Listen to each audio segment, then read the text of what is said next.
आप पर कुछ इल्ज़ाम हैं, आप यहाँ पर हमारे दर्शकों को बताएं कि क्या वो इल्ज़ाम सही हैं। सबसे पहले बात आई है आप पर कि आपने बदसलूकी की है मीडिया के साथ, क्या ये सही है?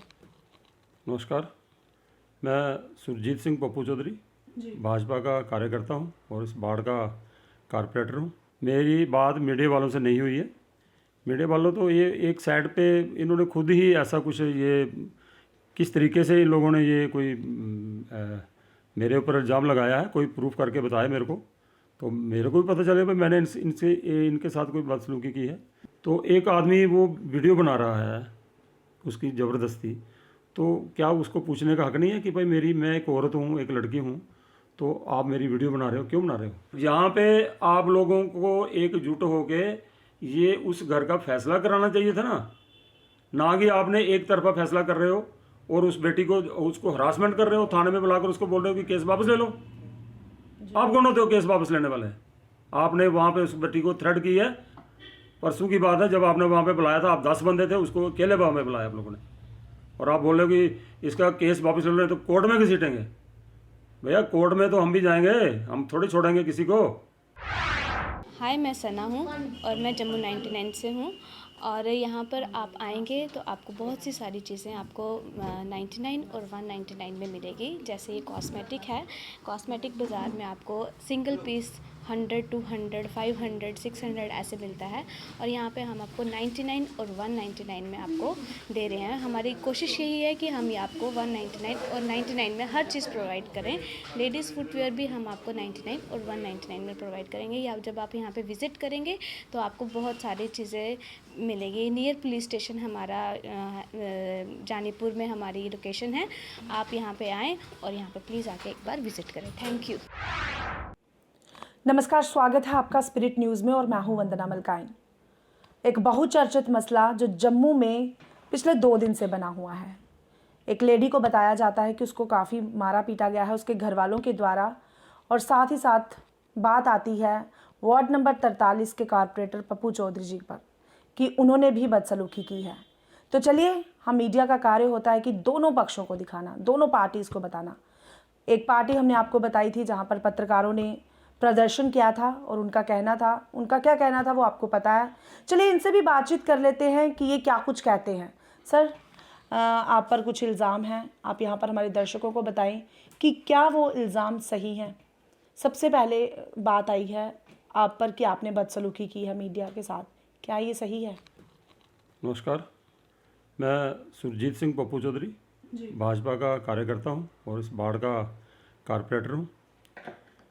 अब जैसे आपने बोला है कि कुछ दिनों से यही चर्चा चल रही है कि भाई कारपोरेटर जो पप्पू चौधरी ने मीडिया के साथ कुछ बदसलूकी की है जी। तो मैं बार बार ये सभी को बोल रहा हूँ कि मीडिया वालों से मेरी कोई बात नहीं हुई है। जी। मेरी बात मीडिया वालों से नहीं हुई है। मीडिया वालों तो ये एक साइड पे इन्होंने खुद ही ऐसा कुछ ये किस तरीके से इन लोगों ने ये कोई मेरे ऊपर इल्ज़ाम लगाया है, कोई प्रूफ करके बताया मेरे को, तो मेरे को भी पता चले भाई मैंने इनके साथ कोई बदसलूकी की है। जी। मेरा ये एक हमारी वार्ड है, मैं इस वार्ड का कारपोरेटर हूँ। तो अगर किसी मेरे भाई बहन को, किसी को, बुजुर्ग को, किसी माता को, किसी को भी, किसी फैमिली में कोई अगर कोई परेशानी होती है तो मेरा फ़र्ज़ बनता है कि मैं वहाँ पे जाऊँ। जब मैं तब जाऊँ जब मेरे को वो लोग बुलाएं। अगर मेरे को वो बुलाते हैं, उनके घर का मसला है तो मेरे को उन्होंने बुलाया है। पहले उन्होंने आज तक कभी मेरे को नहीं बताया कि भाई कोई हमारी माता जी घर से बाहर रहती हैं या हमारे घर में कोई परेशानी है। उस दिन जब कुछ ज़्यादा ही ये सिस्टम ख़राब हुआ है इनका, तो फिर जाकर इन्होंने मेरे को बुलाया है। तो मैं उनके घर तो नहीं गया हूँ, मैं थाने गया हूँ। तो ये मसला कोई 10:30 11 बजे के बीच का था जो उनके घर पे जो कुछ हुआ। उसके बाद मैं 12 बजे थाने में गया हूँ। तो थाने में मैंने देखा कि वहाँ पे एक और बुजुर्ग औरत बैठी थी। मैंने उनको पहली दफ़ा देखा है। तो वो वहाँ पे बैठे थे, तो उनके हस्बैंड जो है जीवन लाल शर्मा जी, वो बैठे थे। उनकी एक बेटी है, उसको भी मैंने पहली दफ़ा देखा है, क्योंकि मैं उनके घर में कभी गया नहीं हूँ।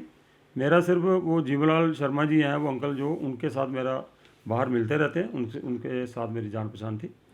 तो मैंने पूछा भाई अंकल जी क्या क्या बात होगी, क्या मसला हो गया? तो उन्होंने बोला कि ऐसा ऐसे है कि ये कुछ एक कोई थर्ड पर्सन कोई उस इलाके में रहते हैं, कोई आदमी एक, उसने उनके घर में आकर कुछ उनकी बेटी के साथ बदतमीजी करी है, उनकी ज़बरदस्ती कोई वीडियो बनाने की कोशिश करी है।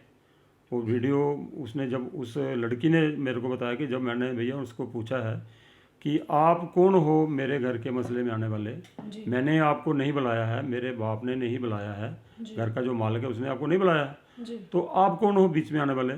हमारी माता जी हैं, वो तो घर में रह रही हैं, घर से बाहर तो है नहीं, जहाँ तो हो ना वो घर से बाहर हैं, वो तो उसी घर में रह रही हैं, हमारे साथ रह रही हैं, तो फिर आप यहाँ पे आके वीडियो क्यों बना रहे हो? अगर आप, उसने बोला कि मैं मीडिया से हूँ, तो भाई जब आप मीडिया से हो तो उसने बोला अगर आप मीडिया से हैं तो आप अपना आइडेंटिटी प्रूफ दो। तो उसने बोला नहीं मैं मीडिया से हूँ, बस इसी बात पे उन्होंने आपस में उनकी कोई खिंचातानी हुई है। अगर मीडिया से हो तो अगर आपके गले में या आपके पास आपकी पॉकेट में भी तो आइडेंटिटी प्रूफ होना चाहिए या नहीं होना चाहिए? अब आप आए हो, आपके ये आपने माइक पकड़ा है, इसके ऊपर लिखा हुआ कि आप कौन से चैनल से हो। जी बिल्कुल। तो ये मैं भी देख रहा हूँ कि ये आप किस चैनल से हो, ठीक है। अब आपने अगर ऐसे ही एक माइक पकड़ लिया जिसके ऊपर कुछ नहीं लिखा है, तो एक आदमी वो वीडियो बना रहा है उसकी ज़बरदस्ती, तो क्या उसको पूछने का हक नहीं है कि भाई मैं एक औरत हूँ, एक लड़की हूँ, तो आप मेरी वीडियो बना रहे हो, क्यों बना रहे हो? इसी चक्कर में उस लड़की ने उसका जो फ़ोन था वो छीन लिया उसके हाथ से। तो यहाँ पर एक बड़ा सवाल आ रहा है। इनका कहना है कि जब मीडिया से कोई आता है, ना तो उनके पास कोई आइडेंटिटी कार्ड था और ना ही उनके पास इस तरह का कोई लोगो था जिस पर चैनल की आइडेंटिफिकेशन हो। यानी ये कहीं ना कहीं कंफ्यूज थे। ऐसा नहीं है कि हम इनका साथ दे रहे हैं, जो इन्होंने बताया हम आपको वही बता रहे हैं। इनका कहना है कि अगर कोई आता है तो हम मीडिया वालों की काफ़ी रिस्पेक्ट करते हैं, लेकिन आइडेंटिटी कार्ड जो है वो ज़रूर होना चाहिए, कोई ना कोई पहचान पत्र जो है वो ज़रूर होना चाहिए। तो सर वो जो लेडी है और साथ ही साथ उस लड़की की आपने बात की, उन दोनों के बारे में भी काफ़ी बात जो है सामने आ रही है। आप एक, चलिए कॉरपोरेटर छोड़िए, आप एक मोहल्लेदार हैं, किस तरह से उन दोनों को आप लेते हैं? देखिए, उस माँ बेटी हैं वो उसकी माँ है, वो उसकी बेटी है। तो वो जो उस लड़की की जो माँ है वो काफ़ी देर से 5-6 साल से सुना कि वो घर में नहीं रहती थी। उनका कोई शास्त्री नगर में प्लाट था, ये भी एक गलत है कि उसको बताया कि उसको वो बाहर रहती थी। शास्त्री नगर में उनका अपना ही एक प्लाट है, वहाँ पे वो रहती थी उस प्लाट में। तो उसके बाद वो अपने घर आना चाहती थी तो अपने घर आ गई है। अब उसके बाद जो उस दिन जो हुआ है, उनकी आपस में माँ बेटी की नहीं बनती है बिल्कुल। कोई कारण है जो मैं कुछ नहीं बता सकता हूँ आपको, क्योंकि किसी की फैमिली के बारे में मैं कौन होता हूँ किसी के ऐसे बात करने वाला उनके मसले में। उसका एक बेटा है, कर्नल है। आप इतवार के दिन का ये मसला हुआ है और उसके बेटे का कोई मैसेज आज तक किसी को नहीं आया है कि भाई ये क्या हुआ है, क्योंकि वो उसने एक किस्म का घर छोड़ दिया हुआ है। उसका भी कारण है, अगर उसका भी तलाक हो चुका है, बेटी का भी तलाक हो चुका है, तो आप समझो ना कि तलाक का कारण क्या हो सकता है। सर आप सीधा हमारे दर्शकों को बताएं, ऐसे जो आप पहेलियां हैं ये ना बताएं, आप सीधा बताएं कि क्या कुछ स्टोरी है उस माता जी की या फिर उस बेटी की, क्योंकि दर्शक ज़रूर जानना चाहेंगे। हमने एक दिन पहले भी आपकी वीडियो को जो दिखाया था, वहाँ पर लोग कह रहे थे कि आपने माता जी की बात तो क्यों नहीं सुना। तो आप बताएं कि आखिर ये जो आप बातें कर रहे हैं, दोनों को आप थोड़ा सा एलोब्रेट कर दें। देखिए, पता क्या, मैं ज़्यादा नहीं खुल के बात कर सकता हूँ, क्योंकि ये उस बेटी की इज़्ज़त का मसला भी है। तो वो जो आर्मी में है, जो मेरे भाई वो कर्नल है वहाँ पे, तो वो उनका भी मसला है। इज़्ज़त तो सभी को प्यारी होती है। इनकी तलाक का कारण जो है वो इनकी जो माता जी है, वो इन दोनों बच्चों की तलाक का कारण इनकी माता जी है। किसी न किसी कारण वो जो तलाक हुआ है वो इनकी माता जी के कारण हुआ है।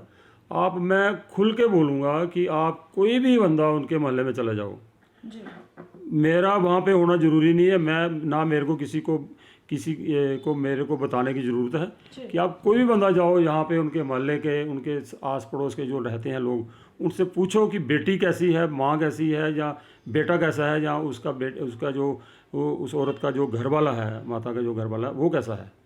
उसका औरत का घरवाला जो है जीवलाल शर्मा जी, वो इतने शरीफ आदमी हैं।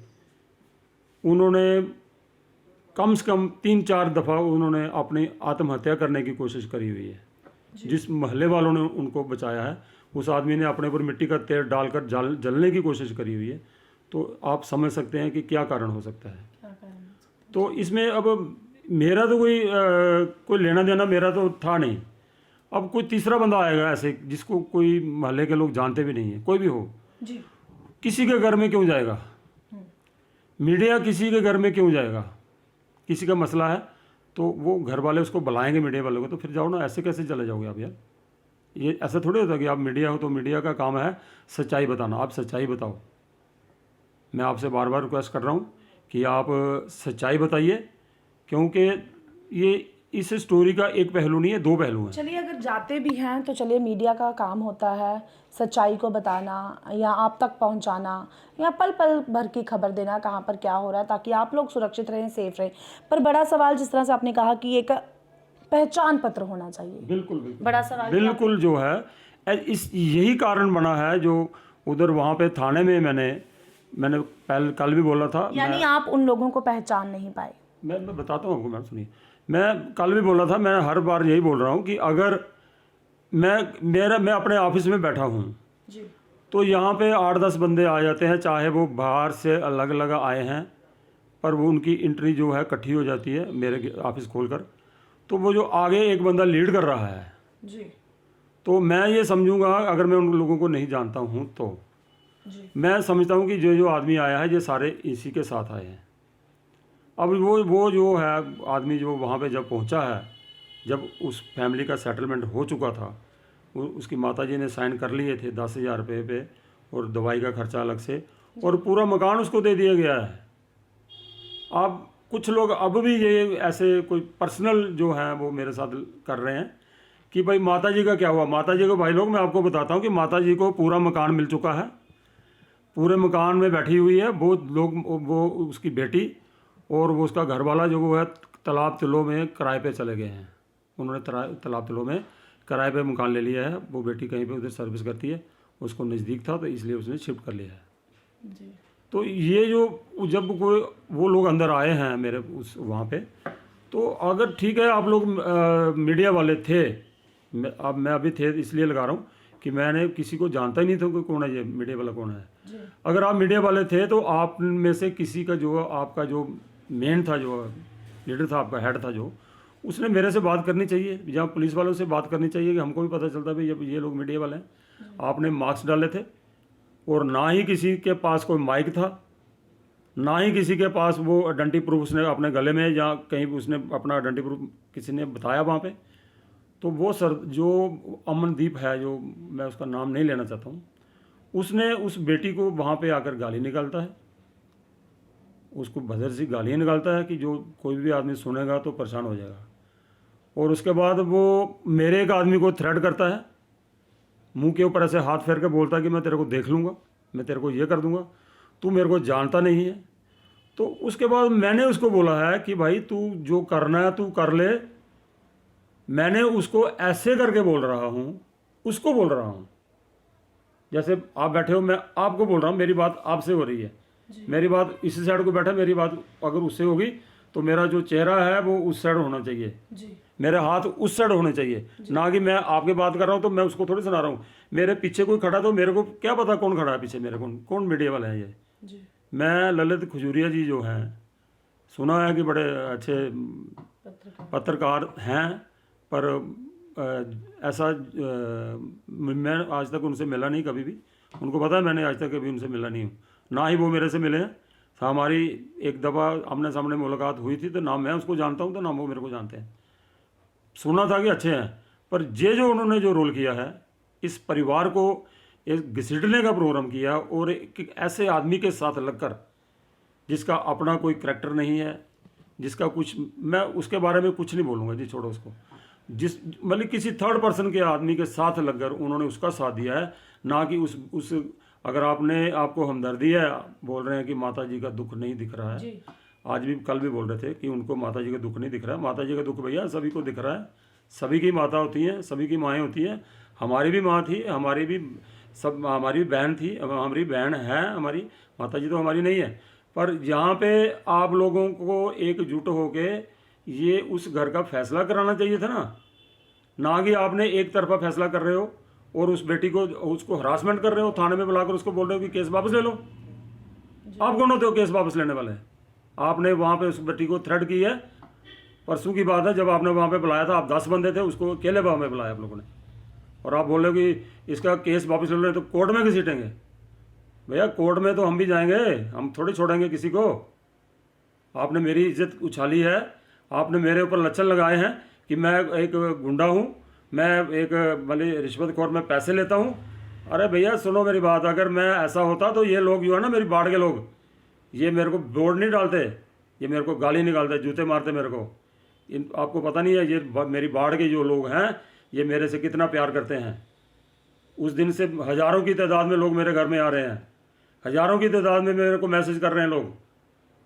तो आप ये बोल रहे हो उस बेटी को भी, उसको वो बोल रही है कि ये आदमी मेरे को, इसने थ्रेट की है कि मेरे ऊपर तेजाब डालेगा। ये आपको तो नहीं दिख रहा? आप कौन से मीडिया वाले हो? आप मीडिया में हो तो मीडिया वाले काम करो, सच्चाई सामने लाओ, उस बेटी का साथ दो। उसको आप क्या इंतजार कर रहे हो क्या कि जब ये आदमी उसके मुंह पे तेजाब डालेगा फिर अपनी स्टोरी बनाने के लिए आओगे? आप उसका ये इंतजार कर रहे हो? आपके सामने बैठ के उसने बोला कि इस आदमी ने मेरे को बोला है कि मैं तेरे को कहीं मुंह दिखाने के काबिल नहीं छोड़ूंगा, मैं तेरे पे एसिड डालूंगा। तो भैया मैं तो ऐसा समझ रहा हूँ कि आप लोग तो इंतजार कर रहे हो, स्टोरी बनाने के लिए इंतजार कर रहे हो। ये मत करो ऐसा, आप अच्छा काम करो। ये बहुत बड़ा मीडिया है जम्मू में हमारे, आप हमारे सब भाई बहन हो, कुछ छोटे हैं कुछ बड़े हैं, सब भाई बहन हो आप हमारे कोई दुश्मन नहीं। हमारी तो ललित खजूरिया से क्या दुश्मनी है? कुछ नहीं, मैं इसको जानता ही नहीं हूँ। मेरे को तो कल पता चला कि आप शास्त्री नगर में रहते हैं जी, मेरे को तो ये भी नहीं पता कहाँ रहते हैं जी। जब मैं किसी से मिला ही नहीं, मेरी आपसे कोई बात ही नहीं हुई, जितने आपके बंदे थे 10-15 बंदे आप आए हो वहाँ पे, तो मैंने तो किसी को बुलाया तक नहीं है। चलिए आखिर में आप दर्शकों को क्या मैसेज देना चाहेंगे? मैं दर्शकों को ये मैसेज देना चाहता हूँ भैया कि आप लोग भाई ये जो उस बेटी के साथ, देखिए पहली बात तो ये है कि ये मैं आपको क्लियर कर दूँ सबको कि वो माता जी अपने घर में हैं, उनको पूरा मकान दे दिया गया है। 10,000 रुपया अभी रात को मेरे को फ़ोन आया था अंकल का, वो शर्मा जी का, उनके घर वालों का, कि उन्होंने बोला कि आप उन्होंने बोला था कोर्ट थाने में कि मैं आपको अपना अकाउंट नंबर दे दूंगी तो आप उसमें पैसे डलवा देना 10,000 रुपया। तो उसने माता जी ने अभी तक वो अकाउंट नंबर नहीं दिया उसको, और मैं आपके माध्यम से ये बोलना चाहता हूँ कि भाई आप अपना अकाउंट नंबर थाने में दे दो, तो वहाँ से वो मुंशी से अकाउंट नंबर लेके आपके अकाउंट में पैसे डालेंगे। आपको पूरा मकान मिल गया है। वो यहाँ से चले गए हैं, माँ बेटी और उसका बाप जो है वो तालाब तिलों में शिफ्ट हो चुके हैं। वो बेटी इतनी परेशान है, वो उसकी बेटी की बेटी थी जो 10-12 साल की, वो थर थर काँप रही थी उस दिन वहाँ पे। तो ऐसा जुल्म मत करो आप। बाकी मैं अपने जितने भी मेरे लोग ये इस वीडियो को देख रहे हैं आपके माध्यम से, मैं सबसे ये हाथ जोड़ के विनती करता हूँ कि भाई आप लोग भी सच्चाई जाने, और जो सच्चाई है उसको सुने, उसके बारे में बात करें। और जिस आदमी ने ये थ्रेड की है कि भाई मैं इस लड़की के मुंह के ऊपर तेजाब डालूंगा, ऐसे डाल दूंगा, ये फैसला भी आपको करना है, जम्मू के लोगों ने करना है। मेरे जितने भी जो भाई बहन सुन रहे हैं, ये आपके हाथ में है कि भाई इस आदमी के खिलाफ़ क्या कार्रवाई करनी चाहिए। मैं उस बेटी के साथ खड़ा हूँ, मैं उसका साथ दूंगा पूरा।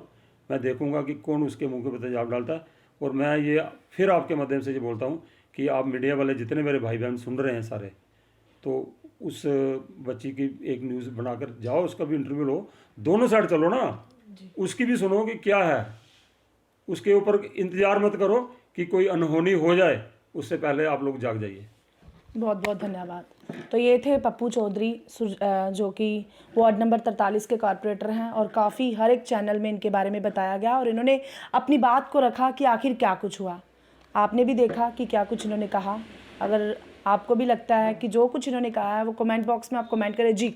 एक और थोड़ा सा है, कल मेरे को किसी ने यह भी बताया गया है कि वो जो फ़ोन छीना गया है जी, उसका भी वो जो सेहरा है वो मेरे माथे पे ही बांध रहे हैं ये मीडिया वाले कि ये पप्पू चौधरी ने हमारे से मोबाइल छीन कर तोड़ दिया है। मैंने कल बोला था कि अगर कोई बंदा प्रूफ कर दे जिसने ये लफ्ज़ बोले हैं कि पप्पू चौधरी ने आपका माइक छीन के या आपका ये मोबाइल छीन के तोड़ा है, वो मेरे को प्रूफ कर दे तो मैं आप लोगों से सभी के सामने रिटर्न में माफ़ी मांगूंगा। अगर नहीं प्रूफ कर सकते हो तो फिर आपको मेरे से माफ़ी मांगनी पड़ेगी। जी, बहुत बहुत धन्यवाद। तो यहाँ पर इन्होंने साफ कर दिया है कि अगर मुझसे कोई गलती हुई है तो मैं ज़रूर रिटर्न में माफ़ी मांगूंगा और मीडिया के सामने एक प्रेस कॉन्फ्रेंस जो है वो करूंगा और माफ़ी मांगूंगा कि मुझसे गलती हुई है। इनका कहना है कि मैंने ऐसा कुछ नहीं किया है। अगर इन्होंने नहीं कुछ किया है, अगर हमारे मीडिया के साथी या कोई भी देख रहा है, अगर इन्होंने मोबाइल छीना है या कुछ भी ऐसी हरकत की है, अगर आपके पास कोई प्रूफ है तो आप ज़रूर हमारे कमेंट बॉक्स में भी उस प्रूफ को सेंड कर सकते हो, ताकि इनका पूरा साफ तौर पर कहना है कि अगर मुझसे गलती हुई है तो मैं ज़रूर माफ़ी मांगूंगा, तो माफ़ीनामा भी लिख कर दूंगा। आप ऐसे ही अपडेट के लिए जुड़े रहें स्पिरिट न्यूज़ के साथ। तब तक के लिए मुझे वंदना मलकाइन को दीजिए इजाज़त। नमस्कार।